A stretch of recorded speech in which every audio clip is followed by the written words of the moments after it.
On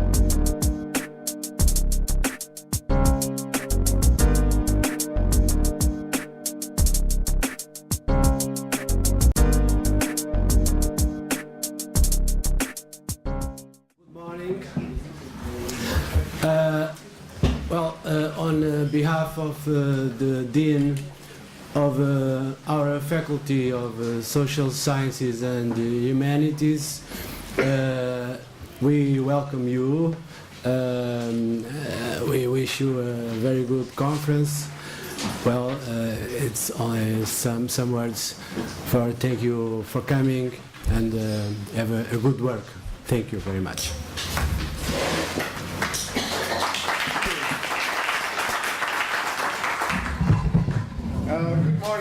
Good morning. I'm going to be much less brief, but still try to be brief. Welcome here. It's great to see so many researchers of media management here. And so it might be the place to ask an impertinent question. What exactly is media management? Or does media management really exist? After all, there is no academic association I know of refrigerator management. There is no academic association of, say, airline management. And even though airlines are important, without airlines we wouldn't be here. There would be no conference, right? Isn't every business running on similar functions, financing, HR, production, marketing, government relations, distribution, accounting, and so on? So what makes us special? The answer has to be, sure, there are lots of general factors that apply to all industries. Factors such as, but there are also some very special and fundamental differences that characterize media. Factors such as very strong economies of scale based on high fixed costs and low marginal costs, network effects, price deflation and volatility. There's extremely rapid economic, technical change, Moore's law. There are intangible assets that outweigh the real assets. There's an unstable demand structure. There are accelerating returns. There's a presence of non-maximizers of profit. There's a strong public good characteristic, and so on and so on. So what does that mean for media management? It means, in my view, that we need to develop a body of analysis that fits these fundamental characteristics. Economists have long spoken about the three factors of production: labor, land, capital. And over time, theoretical analyses have emerged that fit these three characteristics, three factors of production. Finance theory has done it for capital assets. Labor economics has done it for labor. And regional economics have done it for land. But now I think it is the turn for us to do this for these new factor of production, information, and its consumer manifestation in sub-area, which are media. Some of you have tried to do that. I've tried to do this, and I will come up with a 4-volume monograph series on it. And we're doing this right now here.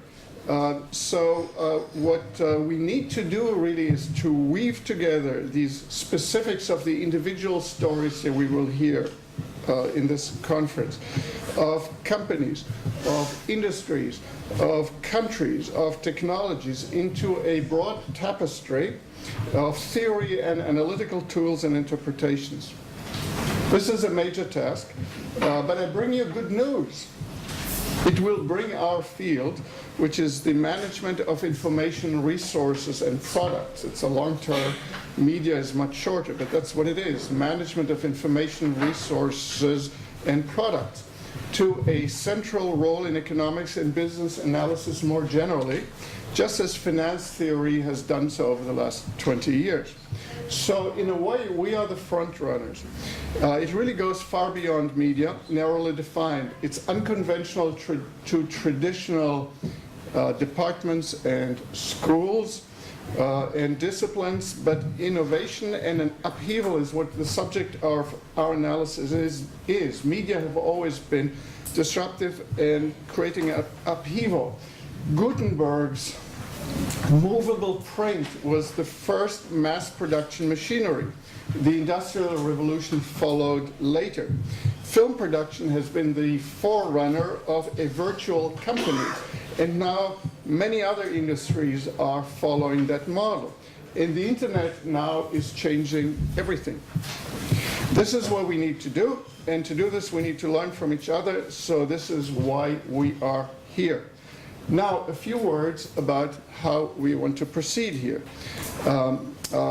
because it is directly related to our mutual learning process. IMA, this association, is focused from the beginning on discussion and dialogue. John Levine, where is he? It's there. John Levine started it. Chris Schultz, where is he? There, continued it. And now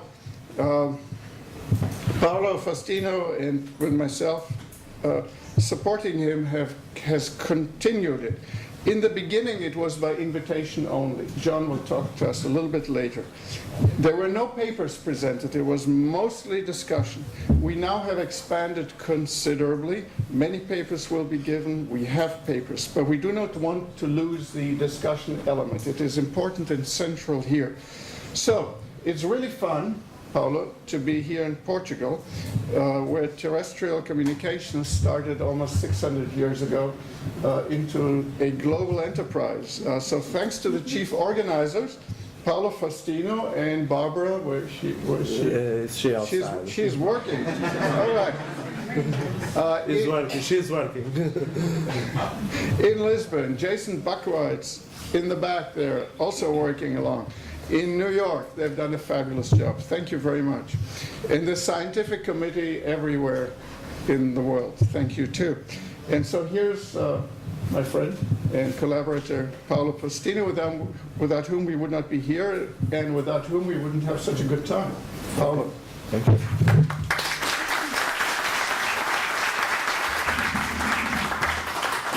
Hello, good morning. Thank you, Ali. So, of course, you are welcome. I hope that you enjoy this conference. I think it will be nice. There are many reputed people. It's a good opportunity to share and discuss some topics about media management, media economics. So I have a big expectation that will be a very good conference. In fact, yesterday we had a extra program. We started well. Benfica won. This is my team. And I think the conference will be successful too. So, in fact, this Ali and John, they can explain better what is IMA, but this our association started in 2005, right? 2005 in Chicago, in the Northwestern University, especially in Kellogg School of Management, and now we are trying to dynamize this movement, and I think the number of the people that are here is a good response about this association. So. Only to say that I would like to thank to Ricardo, that is a director of Media Department Studies here, and I would like to thank to all sponsors that helped us to organize this conference. Of course, I'd like to thank to Media 21 team, where is included Barbara. I hope, in fact, you enjoy the conference, and I'm sure that will be a good moment to share and discuss some ideas about media management and about media industry. Thank you very much.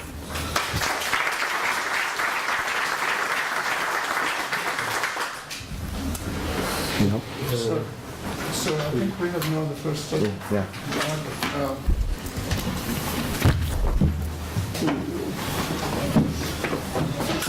We will now have the first session here on a plenary session, please. The plenary potentiaries, or whatever they're called, please come here. Paolo and I will moderate this session. The subject of this panel is new themes and topics in media industries and strategies. And we have a very full group of people, 6 or 7 highly informed and talkative panelists and 2 highly informed and talkative moderators. So let's get started. The first question that I have, and Paulo will have his own questions, but have is that I've asked in 2 or 3 minutes, or even less, what is one and only one factor in your mind that creates new themes and topics and strategies? And we will list them here. So here's mine. The emergence of media clouds, media cloud providers as the central intermediaries in the new information, in the new media age.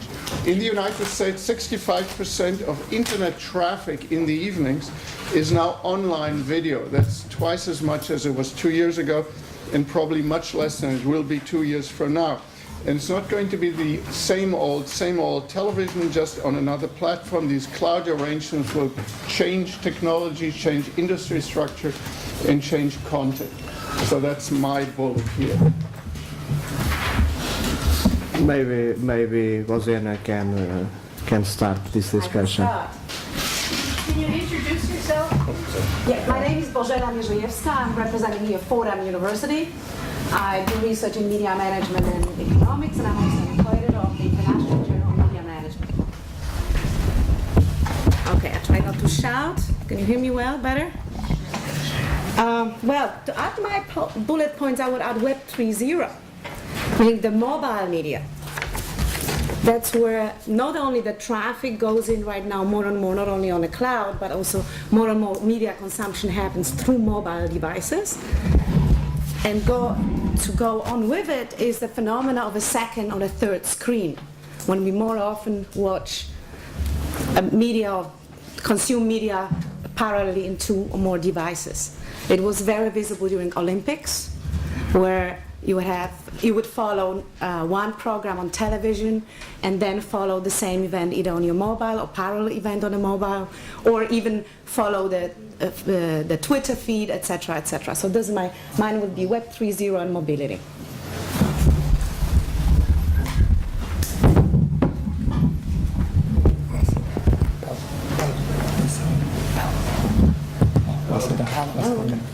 Yeah. Okay. Now I suggest Nakamura continue this discussion. Nakamura is from Waseda University from Japan. No, I'm sorry, I can use it. PowerPoint. Okay. I think I just want to introduce the topic. Yeah. I'm sorry. Just. Nakamura-san, you can speak. We will write it out. Oh, sorry. I prepared for the. Okay. Thank you. My name is Kiyoshi Nakama. I'm from Japan. Okay. I'm going to use just a simple. Japan's image is very bad because we have been suffering from the so-called 2 lost decade. There's no growth for the last 20 years. But the media sector also, has a very hurted by this depression. But cartoons and animations industries are surviving. But traditional media, print like newspapers, are really suffering from the decline in the advertising revenues. So, but the 2 things I would like to mention what's going on in Japan. One is instant message is expanding very rapid pace, but that company named Link is actually a Korean instant message companies.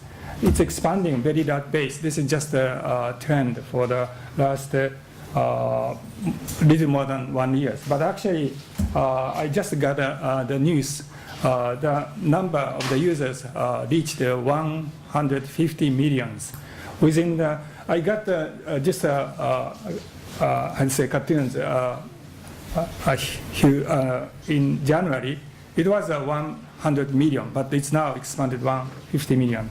So as you know, the SNS, like Facebook, Twitter, and very active. But now, instant message are so much, expanding at very rapid pace. And I think one of the reasons for that is stickers. It's kind of meta communications. I can use it. How to say? Magic realisms. Something like fusions of realities and fantasy and so forth, which is easy to communicate among the young kids. Those are characters they used. And it has a very negative effect on, obviously, mobile companies right now. And so another second thing is big data. Now, machine-to-machines, data exchange are expanding rapid pace. And this is just one business application in Komatsu that machine construction companies are using this big data tools to control the trucks and other machines. But also from the viewpoint of the government, Japanese government, a great earthquake hit the year 2011. Then we need to control various data concerning the earthquake and also energies. So we need kind of this technology to be developed for protecting Japan from natural disasters as well as the nuclear fallout. So it's now in Japan, data scientist is the most sexiest jobs. Thank you so much. That's it.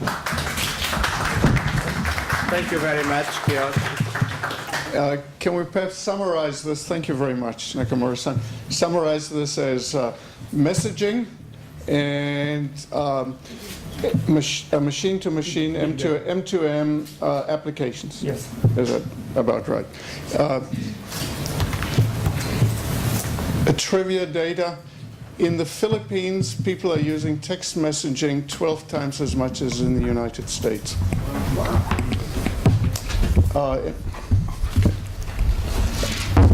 So now Robert Pickard is from Reuters, director of Reuters Institute from Oxford University. It's great to see so many new people here, which is absolutely wonderful. It's love to see things bringing new people in.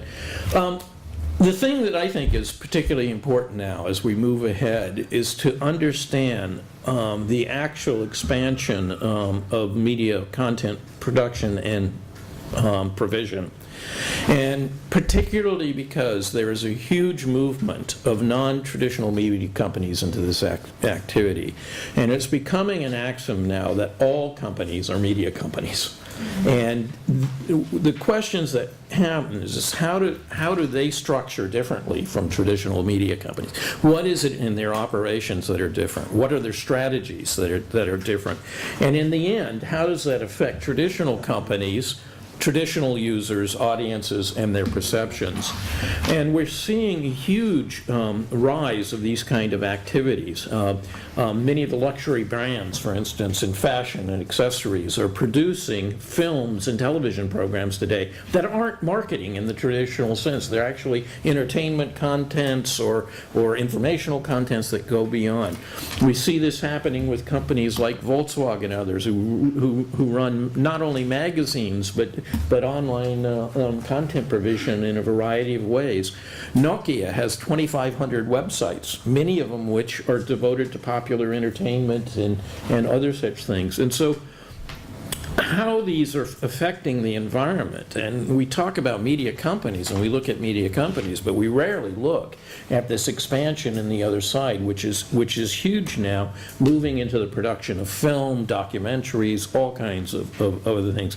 And I think we need to start understanding how this is changing the public's perception of what media are and what media companies are, because ultimately it's how they perceive and use these that will change the competitive dynamics of the environment. Okay. Thank you. Now is Eva Jon Dik, I'm pronouncing well? Yeah. Okay, thank you. From Vernon University from Croatia. First of all, good morning, everybody. This is my first IMA conference, and I'm really welcome sitting here at this panel. So thank you very much. For my opening statement, I would just like to follow up on one thing that Ali said, which is about the disruptive character that media always used to have, and then also on what Robert was just talking about. I'm saying that media is becoming a truly entrepreneurial sector. Actually, it should be becoming. This is, I think, maybe the biggest disruption in terms of media management.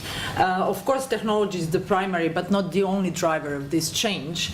In the context of media business models, barriers to entry used to be high due to the cost of production and distribution, and these were mostly technological drivers. This is, of course, no longer the case. Robert was talking about companies, traditional consumer companies becoming like media companies, but there are also individuals. Everybody can now have their own media company. Is it called a blog or citizen journalism? This is something how it started.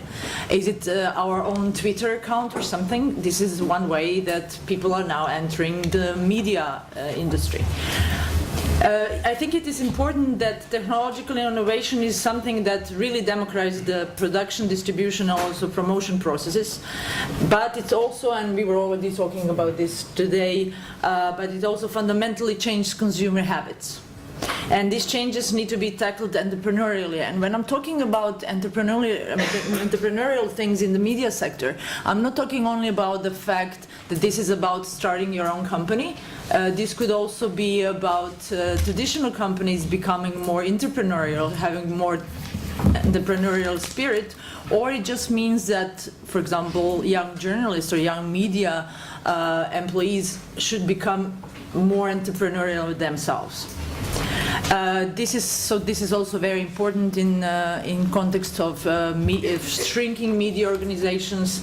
So this entrepreneurial spirit, this self-employment aspect is one of the important things how young people can enter the media sector. Thank you very much.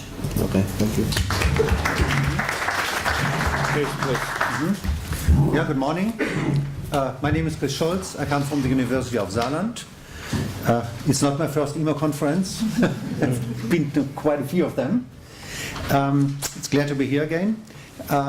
We had interesting points. We had Media Cloud, which basically says we get the content from all over. We had mobile media, which basically says we get access all over. We get access in all the places. We have instant messaging, basically interaction all over. Then we have the non-media companies, which basically tell us that we have producers all over. Well, the term I'm trying to talk about is called digital gourmets, which is a little bit, goes a little bit different direction. Can you spell that? Gourmet is the French word for somebody, so you maybe put it in and then says language France and then it spells it correctly. Okay, the message behind this is, it follows a little bit up on the idea of digital natives, a term we used 10, 15 years ago. However, I'm not talking about the idea that this relates to a specific age group. And I'm not talking about the idea that it relates to something what we really see already in a high density, which we can say empirically 30, 50, 80% belong to this group. But there are certain tendencies which shows that the consumption of all this will go into what I call this digital gourmet, which at the end are people who have the following characteristics. And this is different to the idea of the digital immigrants, digital strangers, and so on. In this particular case, we have people who have really the ability to use all kind of media, number one. They have also the access to all kind of medias. And the third point is they have a positive attitude to all kind of media. However, the interesting point is that they're not using it all the time. Which means what we can find already in small populations, that they are only using it for certain times. I know already several of these digital gourmets who turn off all the kind of electronic devices over the weekend. They just turn it off. So there are certain times when they're not using it. There are certain kind of media they just don't use. They are extremely selective, which means they only go to a certain type of media, which are then, in many cases, do not always use multitasking. They even use it simultasking. They sometimes even read newspapers. I mean, this is a strange information. I mean, they spend their time 1 hour with the newspaper. Or what we see in Germany, they watch television, a movie, for 90 minutes without commercial, without break, without multitasking. And if this continues, this trend, it will change the media industry drastically. It will change all the kind of producers drastically. It will change the workplace drastically, as we have seen already in Germany, many companies. So my bullet point is a simple one, digital gourmets. Thank you very much. Patrick, please. Please. Thank you very much. Patrick Badiou, Geneva University. I would like to continue or to pursue the sentence of Robert Picard. All companies are now media companies, but we can add, and media companies are no more information companies.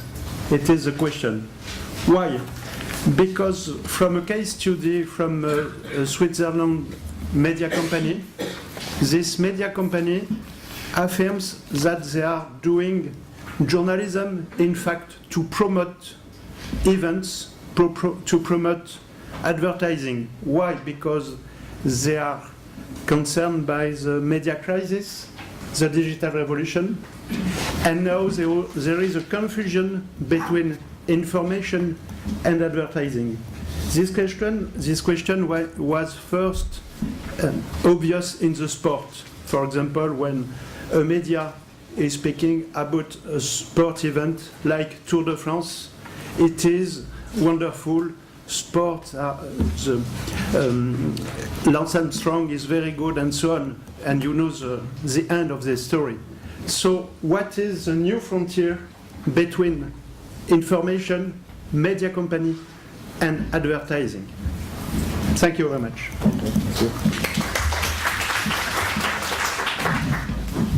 All right, we can kind of ask a few questions, and I will, and in fact, the audience should hopefully participate too, because everybody out there could sit here, and vice versa. So I will ask Eva perhaps a question, which is, she was talking about, well, in fact, the theme here was everybody is media, but as Patrick says, media is not media anymore. They're kind of marketing platforms, right, or something along these lines. So what are media in the future? Eva said that everybody can enter and participate. Yes, but isn't it also true that the economies of scale of this kind of new media environment, as technologically the platforms necessary are so capital intensive that actually only large companies can exercise that possibility? And think about it, Google, its market share, and Amazon, its market share, and iTunes, Apple, its market shares. These are not small operations. It's almost difficult, it seems to me, to enter and to compete with such organizations once they've established themselves.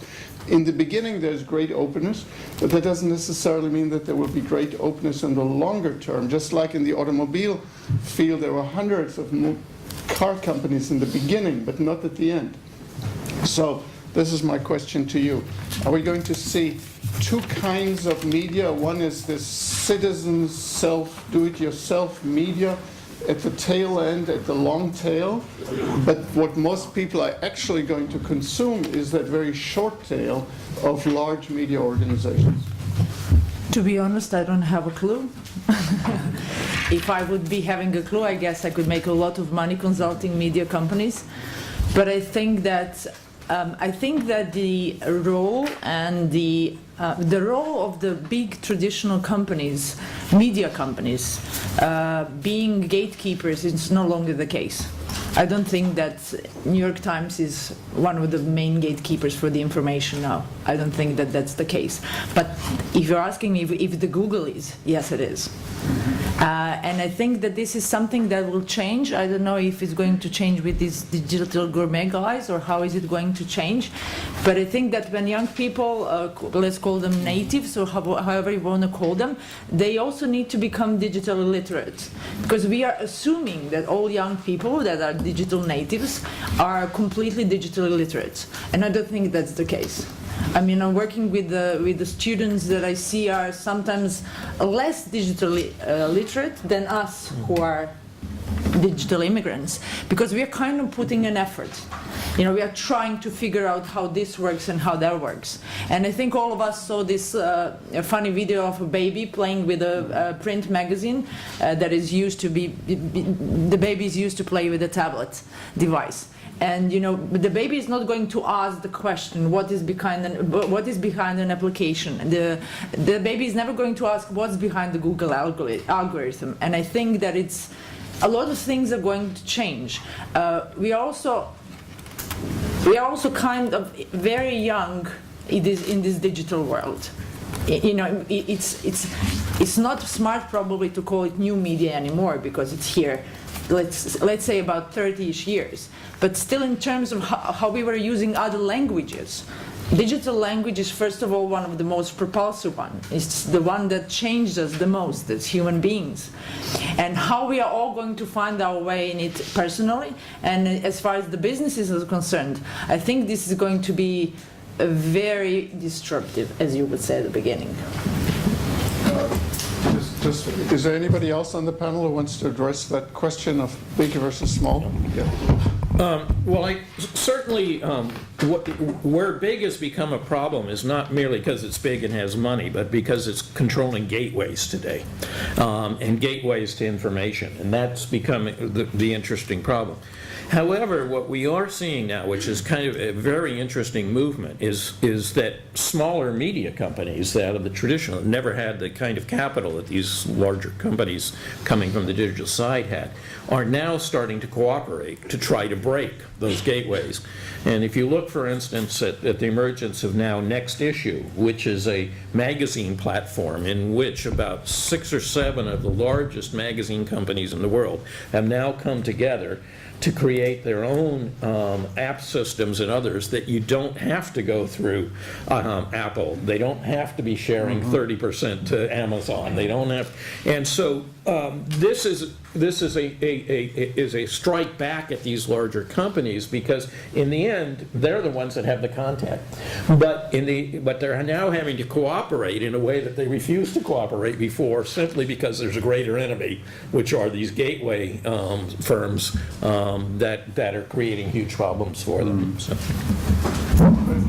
Kind of, if I can ask also, if in fact it is technologically and economically increasingly difficult to deal with these large companies, so the collaboration here is a manifestation of the difficulty of doing so, so you have to join together. If that doesn't work either, then the last solution would be government intervention.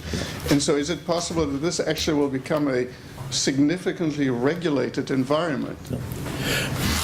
Well, certainly there are those who are already moving it that way, and we've seen some very strong movements in that in some states in the European Union. Certainly there is that. And the question becomes, if you actually have monopolies, would one move toward essentially a regulated monopoly on these on the infrastructures? There is a lot of legal competence for governments to do that, and there's a lot of history of government having done that. So it's not actually having to forge new policy or law, but just apply it in a new way. But it is, you get a terrible choice being faced, because essentially, and if you look, for instance, at the German market, the choice in the German market, for instance, was, do we protect publishers against these new digital players, or do we promote the potential benefits of the new digital players and what those are going to do to the economy and the others? And I mean, and a choice has been made right now, which is protectionistic, which may or may not be the best choice. But if you look actually at consumption patterns for news and entertainment and other such things now, Germany has one of the lowest consumption patterns for those of any country. Why? Because very little news is available in German on very little downloads. The German company said we want to protect ourselves to ensure that we can provide the content, but then they haven't been providing it. And so you've got very interesting kind of problems occurring in this decision-making process of, are you protecting one or the other, or how do you find a balance? More comments? No? Case? Yeah, of course, two sentences to this part. Well, of course, this is a very important question to the idea whether and in which case government is going to step in. I mean, we talked about the case of Germany, of course. This is currently a big discussion, whether we really continue to having a public television, for instance, in the sense that we do not just have private stations, which are basically based on advertisement, but for the idea of having a public television. And then maybe to some cases, in addition to this, we need discussions whether we now have to protect little newspapers around it. However, this is a discussion we have to face. The idea, do we want this? Do we have this quality journalism, whatever this means? But to the other part, and I'm still not quite sure whether we really can say at the end of the day we have only the economies of scale. It could be, but I'm not quite sure about this. Because in many cases, I still believe a little bit that the internet has some kind of transparency. And we saw many cases where some people, not just citizen journalism, I mean, this is one part, but we had many cases where you really got across messages. And so the idea is definitely, this is what I tried with my little bullet point, in the next years we will have some kind of change, something must happen.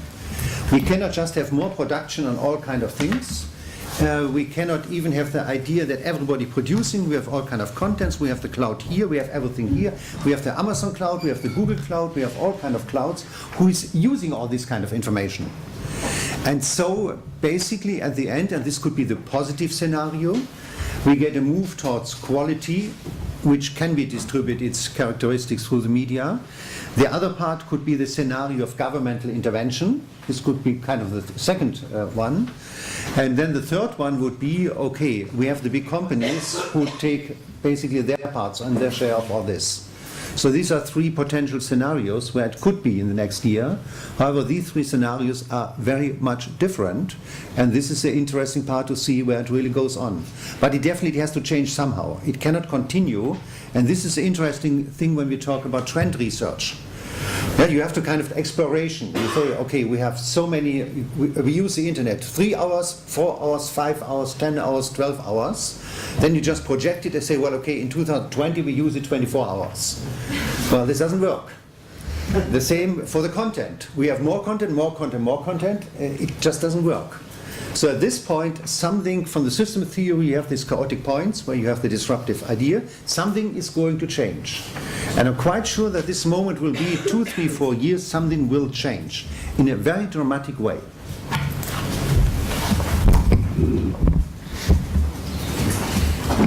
I would say let's kind of hear it from the audience. Alfonso. Alfonso, yes. Should I speak without microphone or? I think they're recording. You can use this one.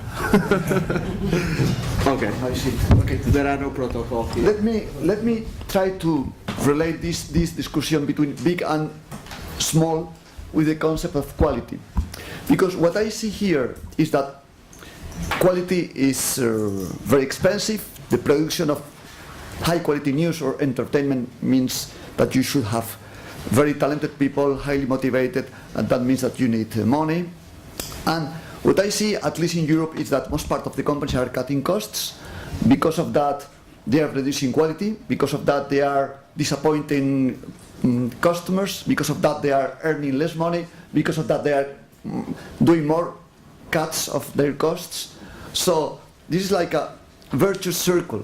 And on the other hand, you have very successful companies earning a lot of money, having great market shares, and so on. So my question to the panelists is, do you see the future like 1% of the companies with a virtuous circle, earning money, producing high quality contents, and producing, let's say, blockbusters and so on? and 99% of the companies, let's say, almost out of the market and so on, like with a growing gap between successful companies, which would be in this imagination, just a few of them, and then a lot of companies feeling the pinch and not being able to capture the attention of the people? Or would you think that there is a space for niche companies and we are in the middle of the recession in Europe, and because of that we are a bit afraid about this gap? So how do you see the future? With space for nimble, flexible, small companies, or only room for the people who have market shares like Google, Apple, Amazon, and so on? For any of you, any panelist bold enough to answer. Thank you, Alphonse. So, maybe Robert now. Quality is always a difficult thing to discuss, but clearly something is happening, and we are seeing quality problems appear in generalist media, particularly those that are advertising supported, both in print and in broadcasting. And it is particularly stark in broadcasting today, because what has ended up happening is we're having two parts of quality in broadcasting. Well-funded, established public service broadcasters are being able to produce quality, and pay television services are being able to produce quality in television. And commercial television, or ad-supported commercial television, is being squeezed in the middle and is moving from being a producer, because it can't produce very good quality program, to being a distribution platform. Strategically, that is a terrible place for them to be in the age of digital distribution, where we now have many distribution platforms. And so there is going to be a loss there in terms of the provision of alternative quality between large and smaller players there along the way. That is particularly interesting. The second one that's interesting is, so far, Google and Apple and some of these other players have not yet decided to be content producers along the way. But companies like Netflix and others have moved very heavily to do that. And they have enough large platforms and ability to do it, so they're becoming a player there as well. In print, it's a little bit different situation, because it is becoming clear that the majority of print today cannot provide the level of quality that it used to, and that there's probably space for only a few large players in each country to do so. And how that will work out and shake out is we just don't know at this point. But we see it, for instance, The Guardian, which is a particularly high-quality paper out of the UK, is now digitally distributed worldwide, and it has about 7 readers or users outside of the UK for everything it has in the UK today. And it is now spending all of its resources to buy as much international audience as it can, because it knows that within 5 years or so there will be 3 or 4 big English players worldwide, and it wants to be one of them. So you're definitely seeing a separation, if you will, between those who are going to be big quality players, those are going to be average or bottom feeders, essentially, in this industry, in all the industries. And it's a fascinating change. Thank you, Robert. Eva, please. I have to say that when we are talking about the media content, I particularly don't like the word quality, because it doesn't define much. But I would like to ask a following question about the quality. Is it a good quality journalism that CNN breaks their program just to air the press conference of Beyoncé? Is that a good quality journalism? Or is it the good quality journalism that after the big storm in New York, the cover of Time becomes a photograph which is made by Instagram? It's like, it's for me very hard to figure out how are we going to say what's quality journalism. And I think that at the end, this is going to be about digital gourmet guys figuring it out, or it's going to be about the people who are consuming it. to figure it out. Because I really don't think that the CNN practice, which you just mentioned, is good quality journalism. It's an expensive thing to do, but I don't think that it's a good quality journalism. So, I have a question, by the way, maybe to Chris, about the relationship between Google and newspaper and the initiative in Germany, in a law initiative to regulate the relation between the newspapers and Google and the aggregators. So, how do you perceive that this kind of regulation will affect the newspaper business and the copyrights issues? Can you tell your experience in Yeah, Germany? that's definitely a big issue. And the whole story, so what we have two kind of aspects where the regulation process starts. One is to protect quality, and exactly what you said. What does it mean, quality? Yeah, for many in Germany, CNN is basically not a quality journalism. It's basically Fox Television on the other perspective. So you have Fox on one side, you have CNN on the other side. Where you could discuss it, but this is basically one of the perspectives. And so part of the legislative, regardless to which topics you really go, is to the idea to protect the idea of really having access to whatever this means. I agree totally with your idea, but what is quality journalism? And this is sometimes what we currently see, at least in Germany and some other countries, where the audiences pay more attention to it. They're more interested in the idea who is connected to whom, why is this report made this way, who is paying for this, and all these kind of issues, similar in Great Britain. So these are the kind of issues which currently come from one side, which makes the whole story interesting. And so the regulators kind of think on the EU level and in Germany how to do this part. Yeah. The other part is the idea how to protect the whole idea of intellectual property, which is a totally different issue, which comes from a totally different part. However, at some point it meets, because when everybody just uses cut and paste and put something together, this doesn't create, regardless how you define it, quality journalism. So these are the two issues which we currently see. And again, I come back to what I said before. Currently, there is no clear trend toward this. And therefore, the whole discussion, what we do here is very important. Just exactly to this, are we going to have just a few, or are we going to have many? To answer this particular issue, yes, we will definitely have just a few, but these few will, at least to my knowledge, not be the ones which have the big market share today. That's the point, because we have a market transparency, and so some guys really can say, well, okay, we move towards a certain direction, and I think it will move exactly in the idea less, so we have a fewer, and then the government have to step in certain parts, and this will be an interesting issue again. Okay. Patrick, can you share with us the France experience? To France. Just some words about quality. Quality is not a new, but it is a central topic. For instance, in Switzerland, official Swiss communication office defines quality for television especially. It is clearly defined. So it is not so obvious to define and evaluate quality, but I think it is a goal of researcher to progress, to have a new measure of quality. Thank you very much. We're kind of sliding here a little bit into policy discussion, and as interesting as that is, and I've been involved in that myself, let's kind of also remember the media management part of it. How do we get quality rather than how do we regulate quality, for example? But I would kind of actually like to ask people here in the audience, not so much as questions, but as comments. Greg. I'm not so convinced. And could everybody please identify themselves and the institution so we get to know each other? Gregory Farrell Lowe from the University of Tampere in Finland. I'm not so sure about this digital gourmet. Okay. At least as I look at the way people use media today, it seems more like a digital buffet. And there's a lot of grazing, there's a lot of browsing.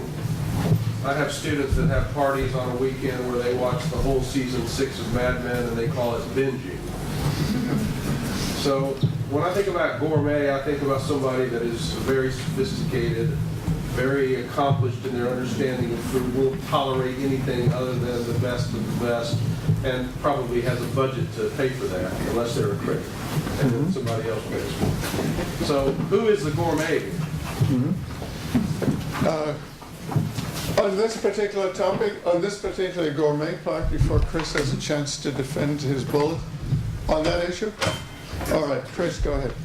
Okay, then the defendant. Nobody else helps me with this. I need some help with this before. We got. Felix from the University of Salamanca. I think the idea of the gourmet is very interesting, and also in the analysis, when I always think a little bit into the metaphors of the future of the media industry, I also have a look a little bit, given the differences to the food industry, to the restaurant industry in Europe, and how it has been tackled in terms of distributions differently, because the cost of distribution are very different. But the segmentation and the idea of how the food, the media, because at the end the consumer elects between options of entertainment. Food is one of the options. Sometimes you may consume simultaneously or in parallel, and at the end, to a certain extent, the sector. So if we have a look at what the big players like McDonald's, Burger King, and the others, how they have been tackling things when distributions, when the cost of distribution and access to consumers change due to the commercial free flow of jolly things and things going around, then we can have a look at other pictures of what had happened, and that will give us clues that Professor Schultz said about the gourmet. I think the target and the gourmet, I think that's something that is taking place now. People and consumers are evolving into different habits. Of course, what is quality food? Well, Spain is the best producer of quality food now. The restaurant, they are not French no longer, or Swiss. and the experts, like in media, they have an opinion. But the consumers, they have quality opinions. And they also say McDonald's is a good restaurant. And they go there and they enjoy that. And they grow big and fat, maybe, or not.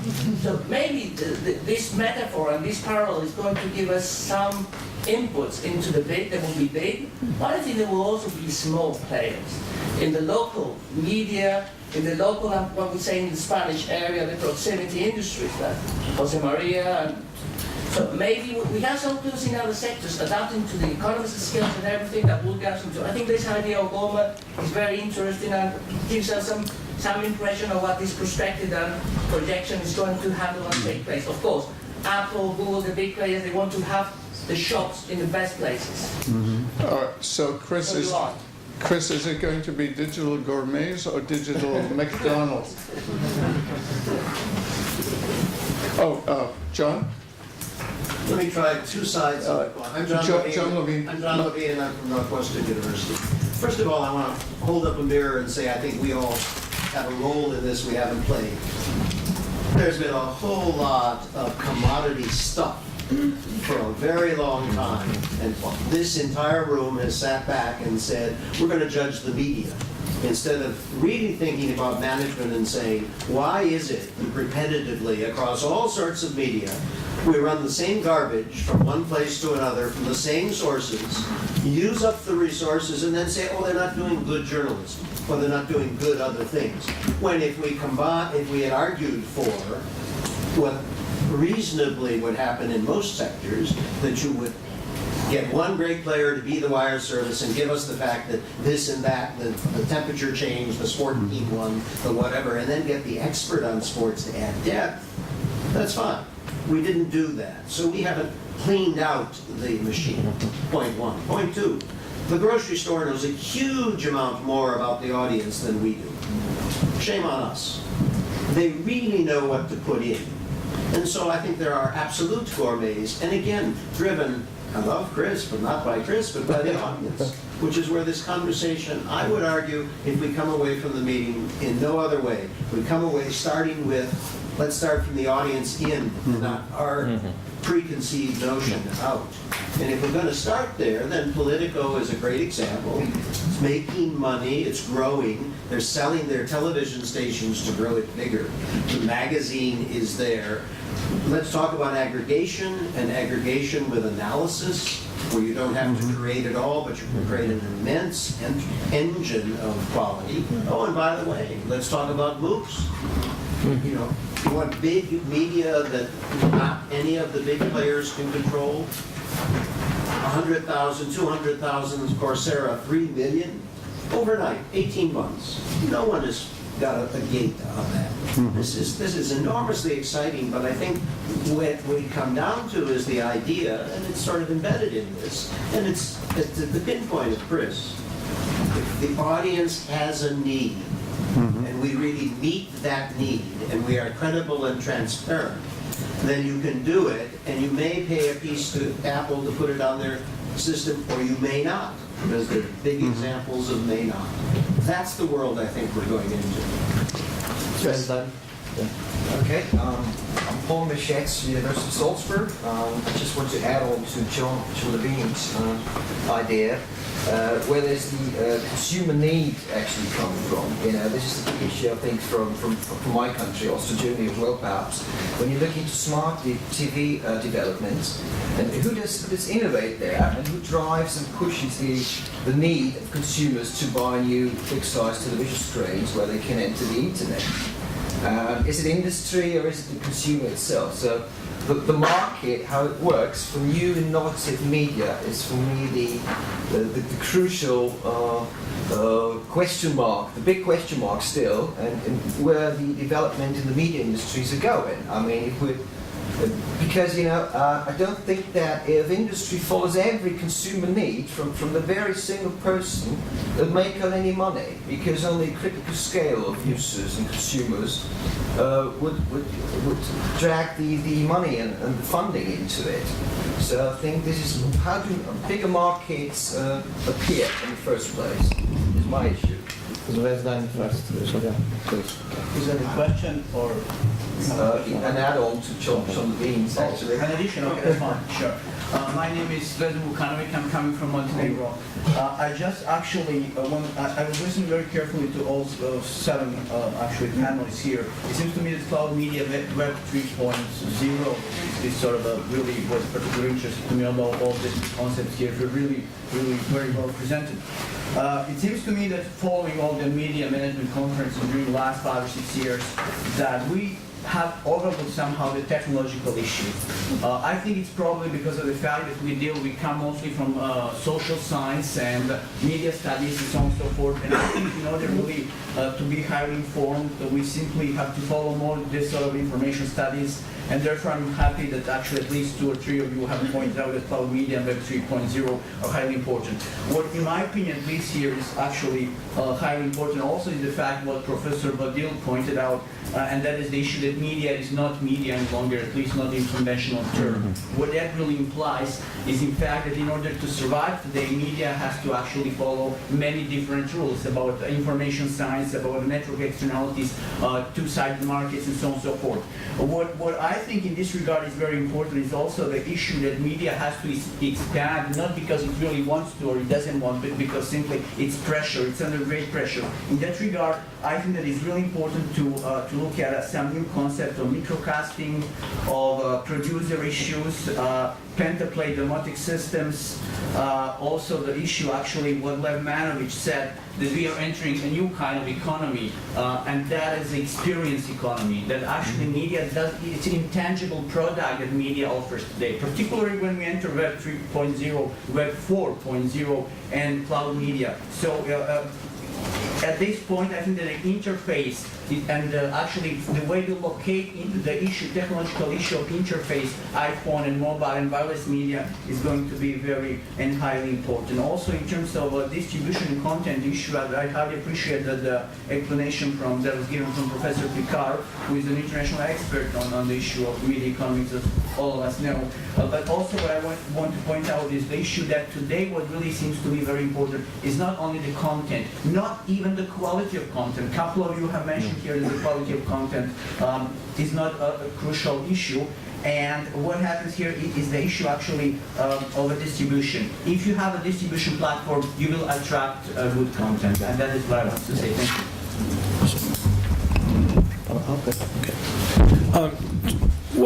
One of the problems that we always have anytime we have media people together is people actually think media are important. People actually think that technology is important. And this is why the idea of going back to the consumer is important. Media aren't important, the technology aren't important. What it is that we as human beings have needs to get information, have needs for entertainment, have needs for shared experience, have needs to have culture, have needs to express ourselves. And over 150 years particularly, we've developed very strong media systems and processes and are able to make that happen. And they developed because they served those needs. Now we're having new developments of the way all of those things can take places, some which are within the province of media companies, some are within the province of technologies of communication companies, some of which are becoming in our province of individuals now being able to express on platforms that didn't exist before. And so when we talk about media and communications and information and news and entertainment, we have to think about how is it that this is being done. One of the most interesting things to me are the kinds of crazy mashups that are now being done, where you have people entertaining themselves as we did 200, 500 years ago, sitting around a fire making music together. They're doing it online with a musician in Germany and a musician in the United States and somebody in Singapore, and they're playing together in live real time, entertaining themselves. And so the idea that media are the central part of this is really wrong for us. The issue is, how do people serve all of these little individual functions that we as human beings have that go beyond just passively receiving things? And that's, I think, the big change. And as a manager in a communications firms today, if we're not getting that to them and not understanding that, it's all going to go for naught anyhow. Elena? Okay, we have lots of people here in the audience, so why don't we start with Elena? I'm Elena Vartanova from Moscow State University, and 2 points. First, technology, which provides us not only with the means of distribution of content, but also of communication. And we always, talking about this media, new media world, we mix two important things like content products produced by newsrooms and communication organized by these social networks, which is today considered to be part of the media industry, but is not the traditional value chain creation. And therefore, yes, media are everywhere, and we all are media, but it's not media industry. And we have to identify these important things, because the professionally produced media products are still a certain part of this whole cloud environment, but not the whole one. And where is the place of the media industry, and what are the strategies of professional media enterprises? Another one, point connected with technology. It's a very interesting one. When I yesterday arrived to the hotel where most of us stay, they offered me a cable to connect my wireless laptop to the internet. And that means that it's not the whole world using all these technologies.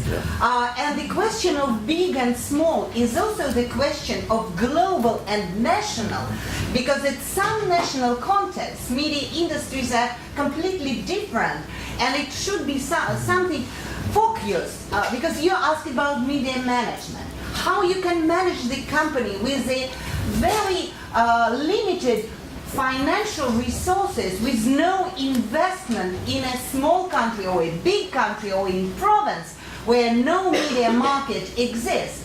And this is one question, how you manage Google or whatever, because the salary of Zuckerberg of $1 per year is something equal to the salary of a journalist in small Russian newspaper, $1 per month.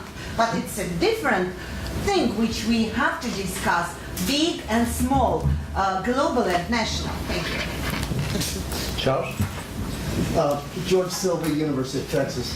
I actually agree with everything everybody's saying, but I'm trying to get an analogy for me as a coming from a journalism school as what do I bring back? And I like the idea of the gourmet and the buffet, but I think we also as a media management conference, should think about the chef. Because even though we're talking about the audience needs and the audience wants, sometimes the audience doesn't know what it wants until the chef serves it up. And the chef understands the chemistry. And I think too many times at our own peril, we forget that there are managers out there who have a sense of audience. I'm not arguing that they know better, but I do think sometimes because of their profession, they understand how these chemicals, if you will, of information go together. I think now is the time for Chris, in 2 minutes or less, to summarize and conclude this point. Okay, thank you very much. Well, it was a kind of a summarization we just got before. Of course, there are various types what you currently see, buffet versus gourmet, definitely. And I agree perfectly with your idea that we have to think about the chef. I didn't exclude this. This was basically what John talked about. He said, okay, we have to think about what to do, what to prepare for them. Yeah, this learning platform of these kind of things is where somebody thinks about the idea, I have something, and then I target a specific segment of people who really value my specific idea. That's basically the logic behind it. I'm not targeting everybody.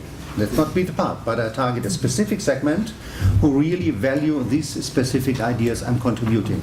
And this means, of course, I have to think about the audience, but I have to value the audience and I have to understand the audience.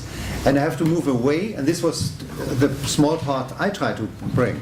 I have to move away from the idea that these digital natives are always playing around, doing everything at the same time. Of course, some do. Yeah, some do it. They Twitter and do everything at the same time, but not everybody does it the same way.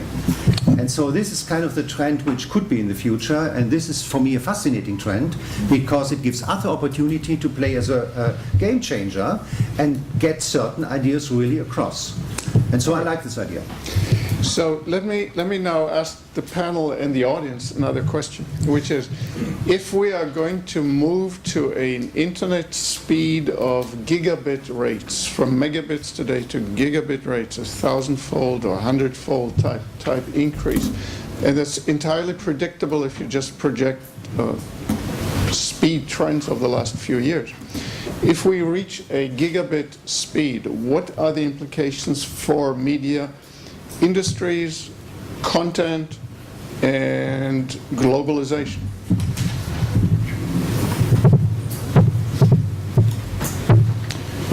I would say Chris, yes, and Robert, yes, but we want to hear some other people. Actually, we've heard both of you too. Is there anybody else? Okay, why don't you go ahead? Okay, thank you. I think in this regard, if we upgrade broadband capacities very much indeed, as you mentioned, then on-demand theory is not going to work any longer. I think then the issue of choice is going to be really important. How many, and the issue of diversity, media diversity, the content actually here might be even more important at that point. And this may sound a little bit contradictory, because at that point when the issue of choice is very, very high, you would be able to pick up the best you want from actually the super extra speed of the internet. So when I mention actually the technological issue is important, I wouldn't like to be misunderstood by any number of people and colleagues here.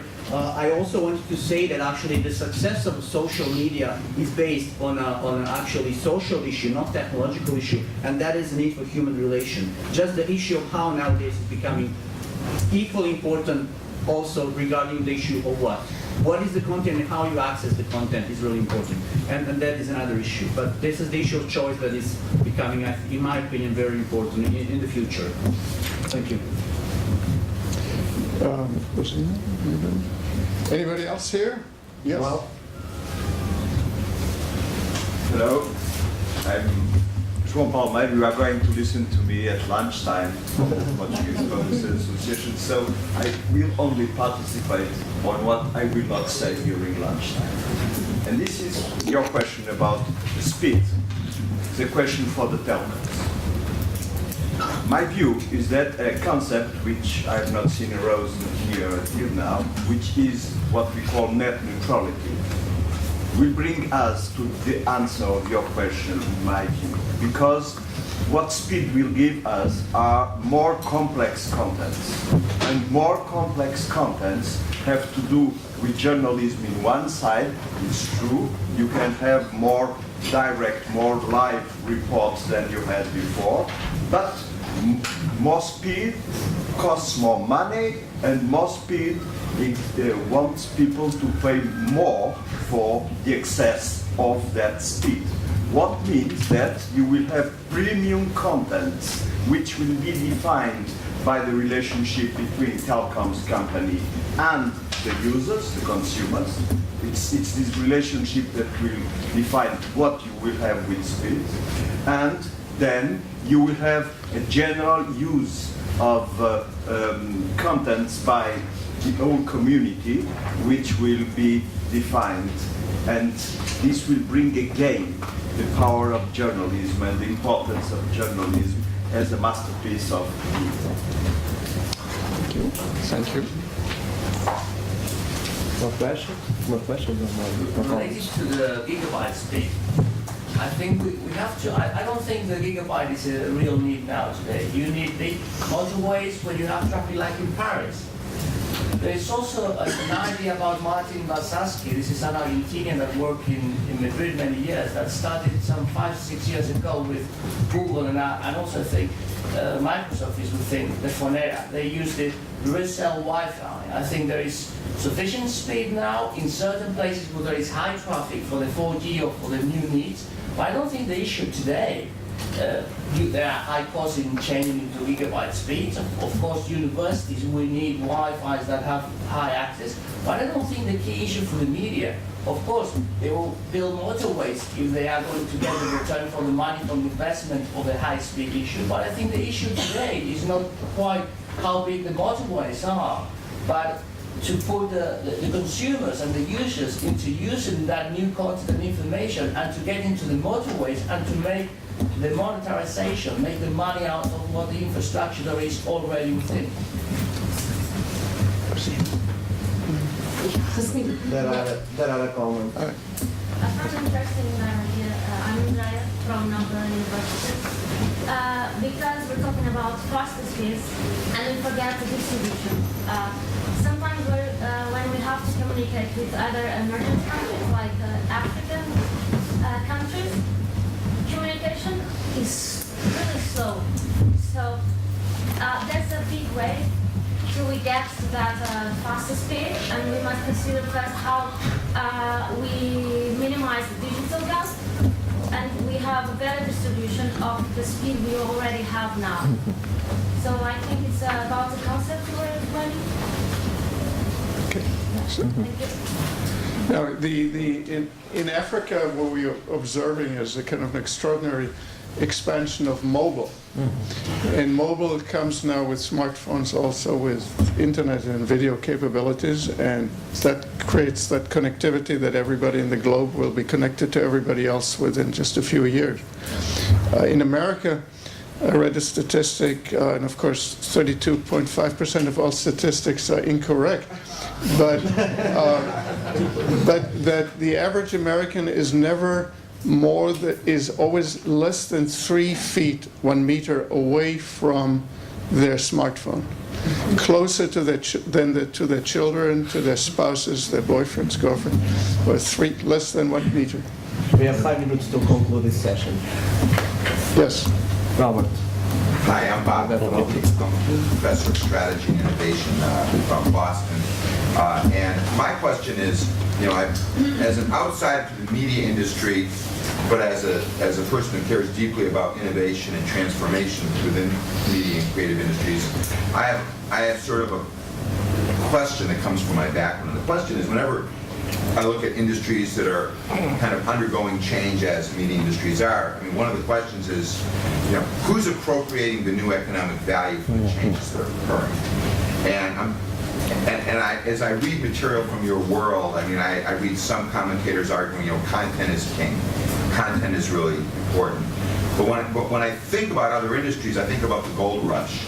And I think about, you know, if content is searching for that elusive gold of magic content that nobody can live without, it seems to me that, you know, the history suggests that it's the people that build the tools and sell the tools to the people looking for that gold seem to be doing well. And I guess one of the things I want to understand as I participate in your world is who's benefiting from these transformations in addition to the people that are building the new tools for this new world. They clearly are appropriating a great deal of value, and I'm wondering, is there a residual value and where is that going? I have some concern with there being enough residual for people to continue to produce the quality content. It's a real good question, but if you keep it short, then they actually have a chance to answer it in the remaining 3 minutes. So why don't we kind of put this as a concluding type question to the entire panel, and then in about 4 minutes we have to break. Comments? Economic geography and urban economics actually provide some very interesting parallels in terms of trying to understand this. And if we go to simply the transportation and the highway issue, you build a superhighway, it bypasses some existing companies. They fall by the wayside. It allows the creation of then larger urban or commercial centers where other people will then go and where the economy will move. And that's the kind of questions we have to be asking about media. And from the media standpoint, the media companies need to be thinking about where are they going to be located? Are they going to be accessible at the end of one of those superhighways, or are they going to be bypassed by it? Because that becomes an issue. Now, the one difference is that ultimately we do have all access to the highway at some point, but there are beneficiaries that occur there, and where you're going to put yourself becomes the problem.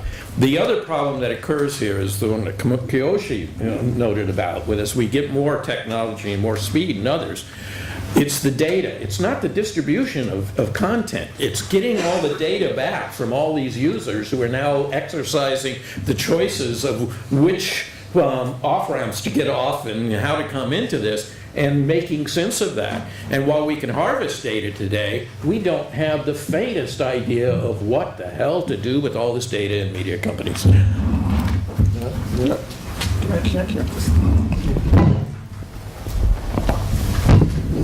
Well, in Japan, obviously, mobile companies are offering the very high-speed services to the consumers.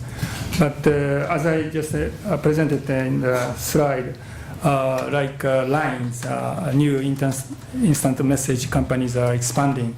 So there is serious concern about the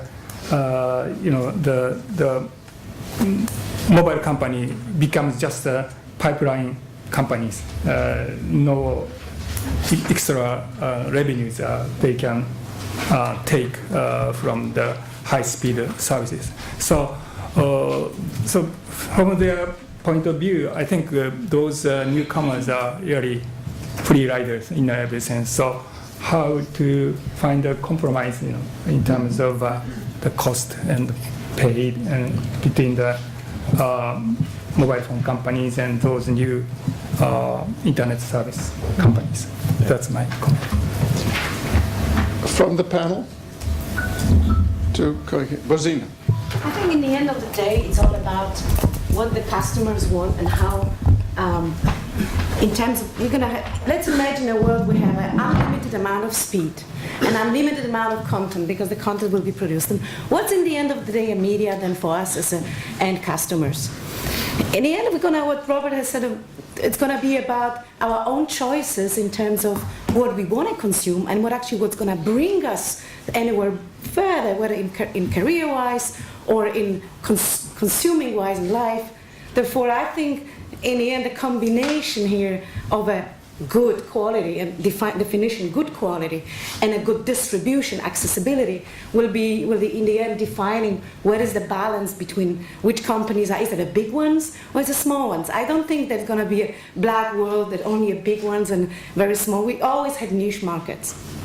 And niche players in the markets have been traditionally very strong. There will always be people who will prefer to have a content tailored for their particular need, content that is digested for that particular perspective, and there will always be the CNNs, there will always be the Foxes, having their own stances in there. So that's a very difficult to, it's a bit like drinking a coffee and looking for the coffee residual to see what the future going in. But I think there will be a time we will have unlimited amount of speeds and unlimited amount of content. That's probably what we know for sure. What's the rest? I think it's hard to say. Thanks very much, Rosine. We this conclude. It was a great discussion. Thank you very much. Now we go to the break, and the other sessions are in the other building, our B. Okay?